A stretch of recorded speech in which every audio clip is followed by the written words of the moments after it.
आजिर कहानी गांधी जयंती कहीं पालन कराए आस शुणा। प्रति वर्ष अक्टोबर 2 तारिख में भारत में गांधी जयंती पालन कराए।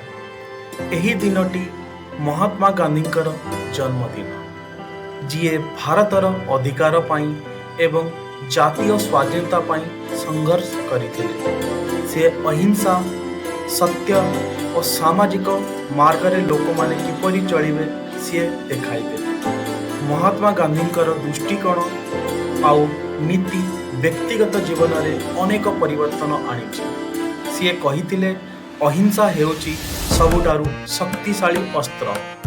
तेणु गांधी जयंती रे आमे तांकर एही शिक्षा को सम्मान करिवा एवं एहाकू आम जीवन में अनुसरण करने को समर्पित हेबा। महात्मा गांधी सिद्धांत साधारण लोक माने विशेषकर युवपीढ़ी रे प्रेरणा देइथाए। से केवल जातीय स्वाधीनता पाई लड़ाई न करि नथिले, से सामाजिक अन्याय और दलित अधिकार पाई मध्य संघर्ष करिथिले। एही समस्त कारणरू गांधी जयंती पालन करिवा आमर महान कर्तव्य।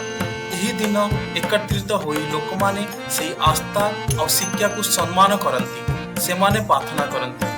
शिशु माने गांधीजींकर जीवन कथा को प्रदर्शित करंती। महात्मा गांधी अधिकार पाई लड़ाई एवं जो मार्ग रे अनुसरण करुथिले सेहिथिपई आज आमे एही दिन को पालन करूछु। एहाकू एक संबोधन भाव में ग्रहण करी आमे सेही शिक्षा को आजिर दिन रे अनुसरण करिवा।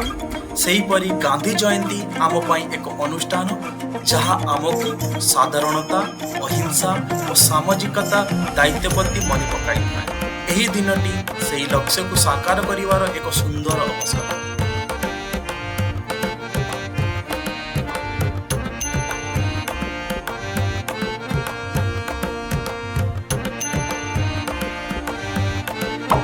जदि ये कहानीटी आपण मानक भल लगिला तेबे लाइक करंतु, कमेंट करंतु और मोर ये चैनल को सब्सक्राइब करिकी ये वीडियोटी अन्य मानक को शेयर करंतु। नमस्कार रहिली, देखा आगामी कहानी।